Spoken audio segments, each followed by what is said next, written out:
चीन से जारी तनाव के बीच भारत द्वारा पबजी समेत 118 चीनी ऐप्स बैन करने का अमेरिका ने स्वागत किया है। US under secretary of state for economic growth, energy और एनवायरनमेंट क्रिस क्रैच ने नई दिल्ली के इस कदम की सराहना करते हुए दुनिया के बाकी देशों से इस अभियान में शामिल होने का आह्वान किया है।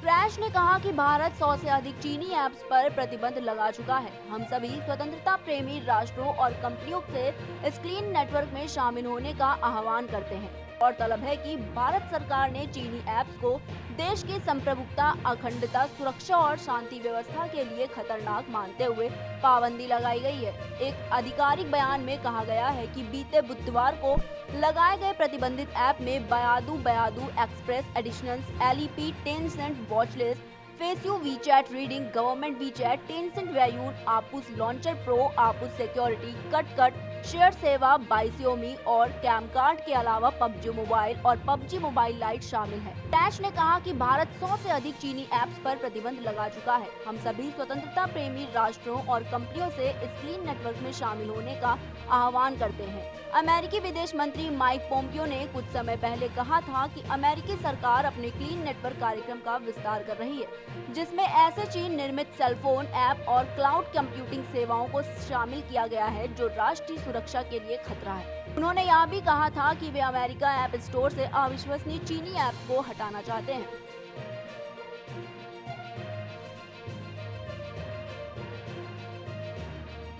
भारत के साथ सीमा विवाद और कोरोना महामारी के चलते चीन की परेशानियां लगातार बढ़ती जा रही हैं। दुनिया के तमाम देश ड्रैगन के खिलाफ एकजुट हो रहे हैं। अब थाईलैंड ने भी उसे बड़ा झटका दिया है। थाईलैंड की सरकार ने लोगों के विरोध को देखते हुए चीन से पनडुब्बी खरीदने की योजना को स्थगित कर दिया है।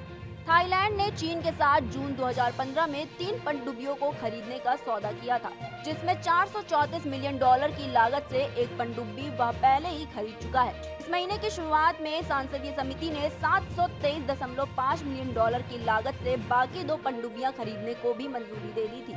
सरकार की तरफ से कहा गया था कि इस राशि को 7 सालों में किश्तों में चुकाया जाएगा, लेकिन जनता को कोरोना से जूझ रही अर्थव्यवस्था के दौर में पनडुब्बियां खरीदने का सरकार का यह फैसला पसंद नहीं आया। लोगों ने सरकार के खिलाफ मोर्चा खोल दिया।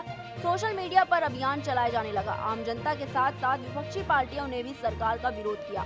आखिरकार सरकार को चीन से डील को टालने का ऐलान करना पड़ा। सरकार के प्रवक्ता अनुचा बुरापा चाचरी ने बताया कि नौसेना को पनडुब्बी खरीद प्रक्रिया को 1 साल के लिए निलंबित करने को कहा गया है, ताकि आवंटित बजट को आर्थिक तंगी दूर करने के लिए इस्तेमाल किया जा सके। थाईलैंड के प्रधानमंत्री प्रयुत चान-ओचा ने संवाददाताओं से कहा कि हमने चीन से बात की है और नौसेना को अपने करार के संबंध में बीजिंग से बात करनी है कि क्या हम भुगतान में 1 साल की देरी कर सकते हैं। प्रधानमंत्री ने स्पष्ट किया है कि पनडुब्बी डील हर साल में आगे बढ़ेगी, क्योंकि पनडुब्बी थाईलैंड के दीर्घकालिक सुरक्षा हेतु के लिए महत्वपूर्ण है।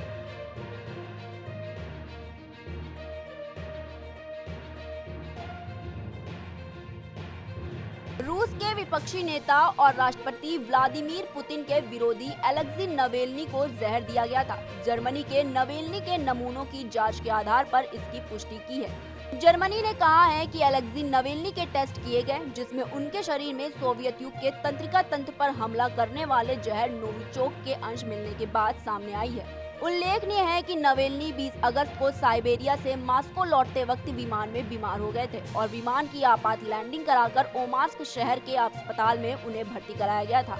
अंतर्राष्ट्रीय दबाव बढ़ने पर बाद में उन्हें जर्मनी के चैरिटी अस्पताल में भर्ती कराया गया, जहां डॉक्टरों ने पिछले हफ्ते कहा था कि नवेल्नी को जहर देने के संकेत मिले हैं। जर्मनी के चांसलर एंजेला मार्केल के प्रवक्ता स्टीफेन सिएबर्ट ने बुधवार को जारी बयान में कहा कि जर्मनी की विशेष प्रयोगशाला में चल रही जांच में सबूत मिले हैं कि तंत्रिका तंत्र को प्रभावित करने वाला नोविचोक समूह का रसायन नवेल्नी के शरीर में मौजूद है। मालूम हो कि नोविचोक सोवियत दौर का विष है, जिसका इस्तेमाल रूसी जासूस सर्जेई स्क्रिपाल और उनकी बेटी को ब्रिटेन में मारने के लिए किया गया था। सिएबर्ट ने कहा कि सरकार यूरोपीय संघ और नाटो को अलेक्सी नवेल्नी की जांच के परिणामों से अवगत कराएगी।